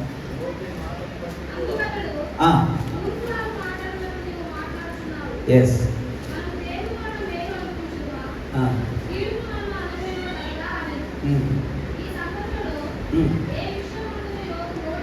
ఏ విషయమందును దేవునికి స్తోత్రం. అంటే మనం మాట్లాడేస్తాం. ఒక్కోసారి మాటలు యాక్సెప్టబుల్ అనుకుంటాం. దేవునికి అంగీకారం పర్వాలేదులే, తొందరపడ్డాడు కదా, ఏం కాదు కానీ అప్పటికి మనమైతే మన పిల్లల్ని ఎట్లాగో ఒక్కోసారి క్షమిస్తాము. కాబట్టి ప్రియ సోదరుల, ఆ మాటను బట్టి ఒక్కోసారి మనం తీర్పు దినమందు నిలబడతాం. దేవునికి స్తోత్రం. కాబట్టి ప్రియ సోదరుల, నీవు అనుభవిస్తున్న శ్రమకు, నీ తోటి వారు అనుభవిస్తున్న శ్రమలకు కారణం శాపం కానే కాదు. ఒక్కోసారి దాని వలన వారు పాపులని చెప్పేసి అనుకోవద్దు. ఆ పాపము అంటే మనం ఒక్కోసారి మనం ఏమనుకుంటామనంటే మనం బాప్తిసం తీసుకున్నాం, మనం రక్షణ పొందాం కాబట్టి మన పాపాలు తొలగించబడ్డాయి, మనం ఏదో సేఫ్టీ జోన్లో ఉన్నట్లు. ఎవరైతే రక్షణ పొందలేదో వారిని మనము శాపగ్రస్తులు అనుకుంటాం వారిని చూసి. కానీ God looks at us and them safe. దేవుడు వారిని మనల్ని సేఫ్గా చూస్తాడు కాబట్టి మనం రక్షింపబడ్డాము. ఇప్పుడు రక్షణ ఎవరైతే పొందలేదో వాళ్ళందరినీ మనం అన్యులుగా, మనం ఎవరైతే రక్షణ పొందలేదో వారిని మనము విగ్రహారాధికులుగా, ఎవరైతే రక్షణ పొందలేదో వారిని పాపులుగా, ఒక అపవిత్రులుగా మనం చూస్తాం. కానీ దేవుడు చూడడండి, అదొకటి మనం బాగా గమనించాలి. దేవునికి స్తోత్రం. దేవుడు అందరినీ ప్రేమిస్తున్నాడు. దేవుడు లోకమును ఎంతో ప్రేమించాడు. దేవుడు క్రైస్తవుల్ని మాత్రమే ప్రేమించలేదు, లోకములో అందరినీ ప్రేమించాడు. పాపిని ప్రేమించాడు ఆయన? చెప్పండి. పాపిని ప్రేమించాడా, ప్రేమించలేదా? ఒకప్పుడు నువ్వెవరు మరి కదా? మనందరం కూడా ఏ యోగ్యత లేకుండా మనలందరినీ కూడా దేవుడు రక్షించుకున్నాడు. కాబట్టి యేసు క్రీస్తు లాంటి, ఈరోజు నేను మీకు ఫైనల్గా తెలియజేస్తున్నాను, ముగించేస్తున్నాను, నోటి మాట చేత కూడా పాపం చేయకుండా జీవించాడు. యేసు క్రీస్తులాగా మనం కూడా ఉండాలని చెప్పేసి, ఆయన హృదయం మనం కలిగి ఉండాలని చెప్పేసి తెలియజేశాడు. దేవుని లాంటి ఫెయిత్, దేవుని లాంటి హృదయం మనం కలిగి ఉండాలని దేవుడు ఆ యొక్క వ్యభిచారం మనము 5 months క్రితం మనము డిస్కస్ చేసుకున్నాం కదా, బాగా గమనించారా? దేవునికి స్తోత్రం. అక్కడ ఉన్న యూదులందరూ కూడా they hatred that prostitute women. ఆ పాపములో పట్టబడిన ఆ స్త్రీని అక్కడ ఉన్న వారందరూ ద్వేషించారు, ఇంక్లూడింగ్ డిసైపుల్స్. అక్కడ ఉన్న యేసుక్రీస్తు శిష్యులు కూడా ఆమెను ద్వేషించారు. ఎందుకంటే సొసైటీలో, సమాజంలో ఎవరైనా కానీ, ఈవెన్ మీరు ప్రాక్టికల్గా చేసి చూడండి, మీ సొసైటీలో లేదంటే మీ స్ట్రీట్లో, మీ సమాజంలో ఈమె అలాంటి క్యారెక్టర్ అని అనగానే the way you look at her will be change.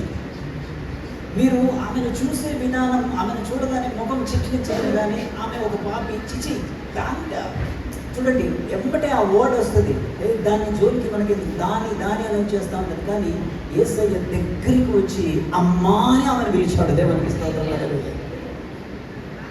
The way ఆ జీసస్ హార్ట్ అనేది మనం కలిగి ఉండాలని దేవుని వాక్యం తెలియజేస్తుంది. ఆయన హృదయం చాలా ప్రాముఖ్యమైనది. Man heart is very important. దేవునికి స్తోత్రం. దేవుడు నీ గురించి ఏం ఆలోచిస్తున్నాడో నీవు కూడా నీ తోటి వారి గురించి నువ్వు ఆ విధంగా ఆలోచించాలని దేవుని వాక్యం తెలియజేస్తుంది. ప్రజలందరినీ చూసినప్పుడు ఏ విధముగా ప్రేమించాడో, పాపినైన నిన్నే విధముగా ప్రేమించాడో, నీవు కూడా జెంటైల్స్ని చూసినప్పుడు, అన్యులను చూసినప్పుడు ఆ విధముగా నీవు వారిని ప్రేమించాలని దేవుని వాక్యము తెలియజేస్తుంది. దేవునికి స్తోత్రం. హల్లెలూయా, హల్లెలూయా. అది ఎఫెసీయులకు రాసిన పత్రిక 4వ అధ్యాయం 15వ వచనం కూడా ఒకసారి చదువుకుందాం, ముగించేస్తాను. ఎఫెసీయులకు రాసిన పత్రిక 4వ అధ్యాయం 15వ వచనం. క్రీస్తు వలె ఉండుటకు ఎదుగు. ఓకే, చాలండి. దేవునికి స్తోత్రం.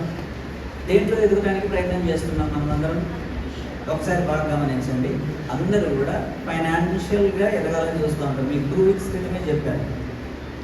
ఈరోజు దేవుని సన్నిధిలో ఉన్నారు, రేపు early morning 6 o'clock, 7 o'clock, 8 o'clock మీరు రెడీ అయిపోయి మీ ఉద్యోగాలకు, మీ వ్యాపారాలకు, మీ జాబ్స్కి వెళ్తూ ఉంటారు. Because you want money. మీరు ఎదగాలి, మీ కుటుంబం ఎదగాలి, మీ ప్రయత్నం అంతా కూడా మీ పిల్లలు ఎదగాలి, మీరు ఎదగాలి, ఫైనాన్షియల్గా ఎదగాలి, మంచిగా హౌసెస్ ఉండాలి, ఎసెట్స్ ఉండాలి, మీరు ఎదగాలని ప్రయత్నం చేస్తూ ఉంటారు. But the word of God says మీరు first and most priority must be given to spiritual growth. మనం ఏం చేస్తామంటే ఇన్స్టెడ్ ఆఫ్ డూయింగ్ దట్, మనం ముందు ఆత్మీయంగా, చాలామంది దేవునికి కానుక ఇవ్వాలి, లేదంటే దశంభాగం ఇవ్వాలి అని అంటే, నేను సక్సెస్ అయిన తర్వాత, నాకు బాగా శాలరీ వచ్చిన తర్వాత, నాకు ఉద్యోగం వచ్చిన తర్వాత, నాకు లక్షల సంపాదన వచ్చిన తర్వాత, నేను సక్సెస్ అయిన తర్వాత, ఆ సక్సెస్లో నుండి నేను కానుకలు ఇవ్వడానికి ఐ కెన్ డూ.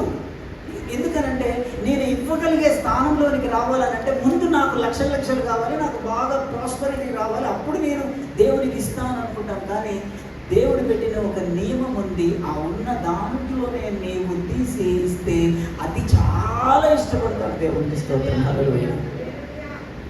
ఆ కొద్దిగా అయినా కానీ ఆయన ఇచ్చాడు, ఆ కొద్దిగా కూడా. అవునా కాదు?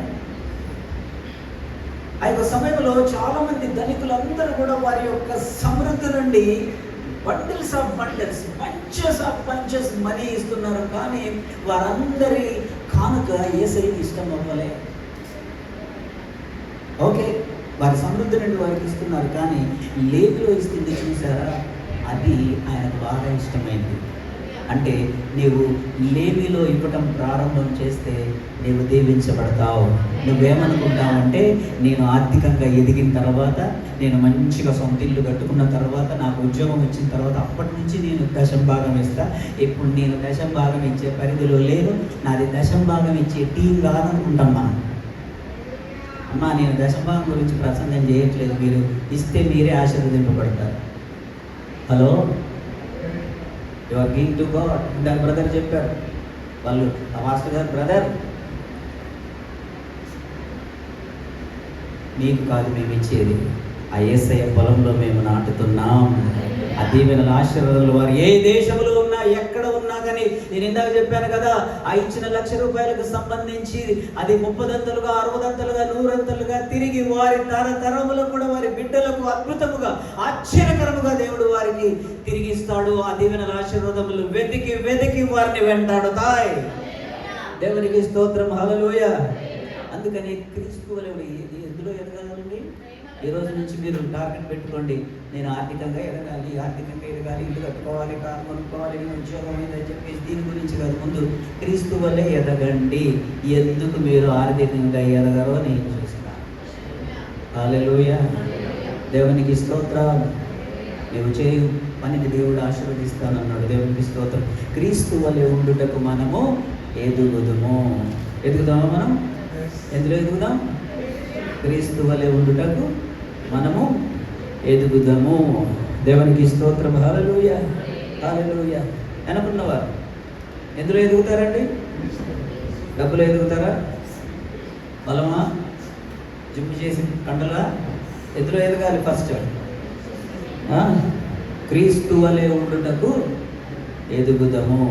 లిటరల్గా ఇది ఓన్లీ చాలామంది ఏంటంటే ప్రసంగం అంటే ఇనేది అనుకుంటారు. ప్రసంగం అంటే ఇంకా ఇట్లా కూర్చొని వినేదే. ఇందాక నేను ఫస్ట్ ఏం చెప్పాను? వినటం కాదు, నమ్ముతూ వినండి. హల్లెలూయా. ప్రాక్టికల్గా ఇప్పుడు చేయండి. ఇది ఓన్లీ థియరీ. ఇక్కడ ఎంత నేను అరిసి ప్రసంగం చేసినా, వేరే అయ్యగారులు వచ్చి ఎంత అరిసి ప్రసంగం చేసినా, ఇది థియరీ మాత్రమే. ప్రాక్టికల్గా 1 by 1 మీరు చేస్తూ ఉంటే మీ కళ్ళ ముందే అడ్డుగా ఉన్నాయన్నీ తొలగిపోవటం మీరు with your own eyes you can see. మీ కళ్ళారా చూస్తారు. దేవునికి స్తోత్రం, హల్లెలూయా. యథావిధిగా ప్రార్థన చేశాడు. తన కళ్ళ ముందు బోను బయట ఉండి పులులు, సింహాలన్నీ కూడా పిల్లుల్లాగా ప్రవర్తిస్తుంటే బోను బయట ఉండి చూడలేదు దానియేలు. బోను లోపట ఉండి తన చుట్టూ తిరుగుతూ ఆ సింహాలు పిల్లులైపోవుట కళ్ళారా తన పక్కనే ఉన్నట్టు చూశాడు. దేవునికి స్తోత్రం, హల్లెలూయా. కళ్ళారా చూస్తామండి. నీ విశ్వాసానికి సంబంధించిన ఫలాలు మీరు కళ్ళారా చూడబోతున్నారు. ఆమేన్. చూస్తారా? కళ్ళారా చూస్తారు. ఎందుకనంటే మీరు క్రీస్తు వలె ఉండుటకు మీరు ఎదగండి. దేవునికి స్తోత్రం. ఆయన హార్ట్, యేసయ్య హార్ట్ ఏంటండి? అందరిని ద్వేషిస్తున్నారు. చిచి, ఈ వ్యభిచార స్త్రీయా, ఈమెని మోషే ధర్మశాస్త్రం ప్రకారం వాళ్ళతో కొట్టి చంపాల్సిందే అని చెప్పి అందరూ అక్కడ ఉన్న వాళ్ళందరూ యూదులే కాబట్టి ఏమంటున్నారు? చంపేయాల్సిందే, రాళ్ళతో కొట్టి చంపాల్సిందే అని అంటే యేసయ్య హల్లెలూయా ఇష్టపడ్డా? మరి నేనేం చేయను, మరి సరే అమ్మా ధర్మశాస్త్రం అట్లుంది కదా అని చెప్పేసి అక్కడి నుంచి వెళ్ళిపోయాడా? ఏం మాట మాట్లాడలేక? దేవునికి స్తోత్రం. ఒక ఆత్మ నశించుకోవడం ఆయనకు ఇష్టం లేదు. దేవునికి స్తోత్రం, హల్లెలూయా, హల్లెలూయా. మీరందరూ ఏం పాపం చేయలేదా? మీరు మామూలుగా మీరందరూ పాపం చేశారు కదా అని వాళ్ళందరినీ అక్కడ ఇన్సల్ట్ చేశాడా యేసయ్య? అక్కడున్న మిగతా యూదులందరినీ కూడా వాళ్ళు హర్ట్ కాలే, కన్విన్స్ అయ్యారు. దేవునికి స్తోత్రం. హల్లెలూయా. యేసయ్య అడిగిన ప్రశ్న వండర్ఫుల్ అండి. మీలో ఇక్కడ ఉన్న వారందరూ పాపం చేసిన వాళ్ళు నాకు తెలుసు అని చెప్పేసి వాళ్ళని నిందించలే. ఇక్కడ మీరున్న వారిలో పాపం చెయ్యని వాడు అనగానే వాళ్ళని వాళ్ళు పరిశీలించుకొని చీచి అని వాడి పాప జీవితం గుర్తొచ్చి అక్కడ నుంచి రాయబడేసి పారిపోయాడు. దేవునికి స్తోత్రం. హల్లెలూయా. అలాగా ఆ స్త్రీని యేసయ్య రక్షించాడు. That is the heart of Jesus. Do you want heart of Jesus? దేవునికి స్తోత్రం. హల్లెలూయా. యేసయ్య హృదయం చాలా గొప్పదండి. మనకు అర్థం కాదు. నా హృదయం నాదే, నేనే ఇట్నే ఉంటా, నేను మారను, నాకు ఎవరు చెప్పాల్సిన అవసరం లేదు, నాకు చెప్పి వచ్చేటోడు అయినవా అని చెప్పేసి అంటూ ఉంటారు కదా ఇంట్లో పెద్దవాళ్ళు, మమ్మీ కానీ డాడీ కానీ కదా.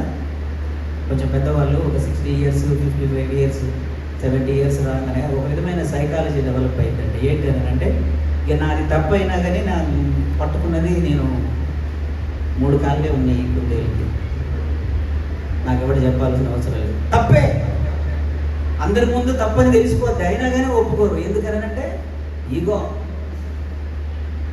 కానీ దేవునికి స్తోత్రం. హల్లెలూయా. యేసయ్య హృదయం మనము కలిగి ఉండాలి. అందరు లేచి నిలబడండి.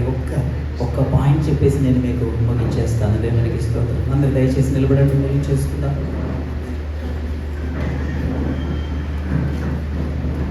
జాగ్రత్తగా వినండి. దయచేసి అందరు నిలబడండి. ఆ పాయింట్ చెప్పేసి నేను ముగించేస్తాను. We must know the heart of Jesus. Africa దేశానికి బాగా జాగ్రత్తగా వినండి.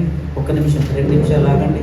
ఆఫ్రికా దేశానికి 1880 సంవత్సరంలో ఒక లండన్కి సంబంధించిన, ఇంగ్లాండ్కి సంబంధించిన ఒక మిషనరీ వెళ్ళాడు. ఎక్కడికి?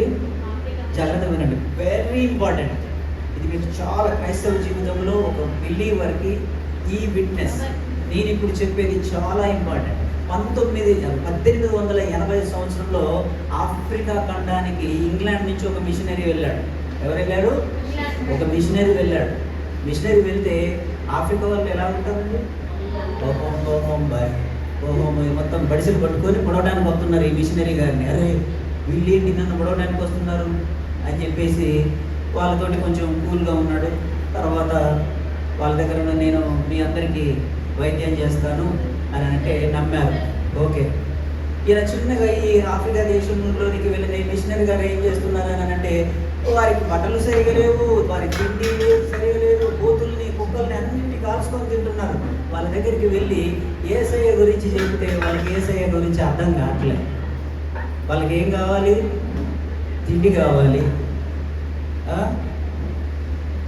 భోజనం కావాలి, వేట కావాలి, పొడుచుకొని తినాలి కుక్కల్ని పందులన్నింటినీ కూడా. ఓకే, యేసయ్య గురించి వెళ్తే వాళ్ళకేం అర్థమైంది? ఆయన ఏం చేశాడు అని అంటే, అక్కడున్న వారందరికీ ప్రేమను చూపాడు, తగ్గించుకున్నాడు, ఓపికతో ఉన్నాడు, వాళ్ళందరికీ వైద్యం చేశాడు. వారందరికీ వైద్యం చేసిన తర్వాత రోజు నైట్ ప్రార్థన చేసుకునేవాడు. కానీ వారికి యేసుక్రీస్తు గురించి చెప్తే వారికి అర్థం కావట్లేదు. కానీ వారితో ప్రేమగా ఉన్నాడు, వారి కొరకు ప్రాణం అర్పించడానికైనా సిద్ధముగా ఉన్నాడు. మరి వారిని రక్షించడానికి ఇంగ్లాండ్ దేశం నుంచి వచ్చాడు కాబట్టి వారందరినీ చంపడానికి ఒక సింహం వస్తే సింహాన్ని గన్ను పెట్టి కాల్చాడు. గన్ను పెట్టి కాల్చినా కానీ ఆ సింహం వచ్చి ఆయన భుజాన్ని కొరికింది. ఆయన భుజం అప్పటి నుంచి పనిచేయట్లేదు, ఇంతే ఉండిపోయింది చెయ్యి. ఒకరోజు ఆ కంపలలో చెట్లలో వెళ్తున్నారు. ఆ యొక్క ముళ్ళు గుచ్చుకొని కన్ను పోయింది. కాలు బురదలో దిగబడి మేకు గుచ్చుకొని కాలు పనిచేయట్లేదు. పార్షియల్గా ఈ కన్ను పనిచేయట్లేదు, ఈ చెయ్యి పనిచేయట్లేదు, ఈ కాలు పనిచేయట్లేదు. అయినా కానీ వారి గురించి రోజు వైద్యం చేస్తున్నాడు. ఆఫ్రికా ఖండం యొక్క మ్యాప్ గీసింది కూడా ఆయనే. ఆఫ్రికా ఖండానికి సంబంధించిన మ్యాప్ గీసింది కూడా అతనే. అతని జీవితం అంతా కూడా ఆఫ్రికా దేశం కొరకే దారిపోసాడు. ఆఫ్రికా ఖండానికి పెళ్లి చేసుకొని వచ్చి భార్యని ఆఫ్రికా దేశం తీసుకొని వస్తే ఆఫ్రికా దేశంలో భార్యకు మలేరియా దోమ కుట్టి ఆమె చనిపోయింది. చనిపోయిన తర్వాత ఇంగ్లాండ్ దేశానికి బంధువులందరూ రమ్మన్నారు. ఇంగ్లాండ్ దేశం వచ్చే అక్కడ నువ్వు నీ భార్య చనిపోయింది, నీకేం అవసరం లేదు అని అంటే ఆ భార్య ఫ్యూనరల్ ప్రోగ్రామ్ అయిపోయిన తెల్లారి మళ్ళీ ఆఫ్రికా వచ్చాడంట. ఆఫ్రికానే నాకు కావాలి, ఆఫ్రికా దేశం ప్రజలకు నేను ప్రేమను చూపించాలి. యేసయ్య గురించి వారికి చెప్తే అర్థం కావట్లేదు, కానీ యేసయ్య ప్రేమను మాత్రం వారికి చూపిస్తా అని చెప్పేసి వారి గురించి ఆలోచించి వారికే వైద్యం చేసి యేసయ్య ఏ విధముగా ప్రేమ చూపాడో ఆ విధముగా ప్రేమ చూపి చూపి చూపి 6 రోజులు ఒక బండ మీద ప్రార్థన చేసుకుంటూ అదే విధముగా ఆ బండ మీదనే చనిపోయాడు. ఆ ఆఫ్రికా దేశంలోకి సంబంధించిన అందరికీ వైద్యం చేసి ప్రేమను చూపించాడు, నాగరికత నేర్పాడు. ఆయన చనిపోయాడు. ఆయన చనిపోయిన తర్వాత 10 సంవత్సరాల తర్వాత ఇంకొక మిషనరీ వెళ్ళాడు ఆ దేశానికి. బాగా జాగ్రత్త వినండి, వారు అరేంజ్ చేస్తూ ఉంటారు. ఇంకొక మిషనరీ వెళ్ళాడు. ఇంకొక మిషనరీ వెళ్ళి ఆయన వారికి సువార్త చెబుతున్నాడు. యేసుక్రీస్తు చాలా ప్రేమ గలవాడు, యేసుక్రీస్తు ప్రాణము పెట్టాడు, యేసుక్రీస్తు చాలా ఓపిక గలవాడు, యేసుక్రీస్తు అందరినీ స్వస్థపరచువాడు, యేసుక్రీస్తు 2000 సంవత్సరాల క్రితం వచ్చి ఆయన చనిపోయాడు, ఆయన సమాధి చేయబడ్డాడు, తిరిగి లేచాడు, వెళ్ళిపోయాడు. ఆ యేసుక్రీస్తుని మీరు నమ్ముకోండి అని అంటే అక్కడున్న వారు జాంబియా పట్టణానికి సంబంధించిన వారు అందరూ అన్నారంట, మీరు ఎవరో యేసయ్య అంటున్నారు కదా, మీరు చెప్పిన ఆయన ఆల్రెడీ మా దగ్గరికి వచ్చాడు, మీరు ఎలా ప్రేమ చూపించాడో అలాగేనే ప్రేమ చూపించాడు, ఆయన మాతోనే ఉన్నాడు, మాకు మీరు అంటున్నారు 2000 సంవత్సరాల క్రితం ఆయన చనిపోయాడని. లేదండి, 2000 సంవత్సరాల క్రితం కాదు, రీసెంట్గా చనిపోయాడు ఆయన మా మధ్యలో ఉన్నాడు, ఆయన పేరు డేవిడ్ లివింగ్స్టన్ అని చెప్పారంట. అంటే డేవిడ్ లివింగ్స్టన్ గారు యేసయ్య గురించి చెప్తే వారికి అర్థం కావట్లేదని యేసయ్య ప్రేమను వారికి చూపించాడు. వారికి యేసయ్య గురించి చెప్పితే యేసయ్య ఎవరో తెలియదు కానీ డేవిడ్ లివింగ్స్టన్ ప్రేమను అదే యేసయ్య ప్రేమ అని చెప్పేసి అనుకున్నారు.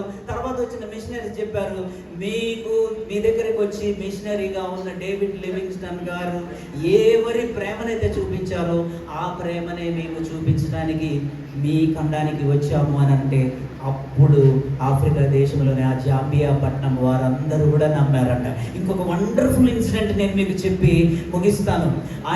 ఆ డేవిడ్ లివింగ్స్టన్ గారు లేవలేని స్థితిలో ప్రార్థన చేసుకోవడానికి మోకాళ్ళు పనిచేయట్లేదనంట. ఈ కాలు చచ్చుబడిపోయింది, కానీ వేరే వాళ్ళని వచ్చి తన సహోదరులను వచ్చి, అయ్యా నేను ప్రార్థన చేసుకోవడానికి లేవలేకపోతున్నాను, నేను ప్రార్థన చేసుకునేటట్లు నన్ను కూర్చోబెట్టరా అని అంటే ఇద్దరు వచ్చి ప్రార్థన చేసుకునే విధంగా కూర్చోబెడితే ప్రార్థన చేస్తూ ఆ యొక్క ఆఫ్రికా గురించి, జాంబియా దేశం గురించి ప్రార్థన చేస్తూ ఆ బండ మీద అలాగానే చనిపోయాడంట.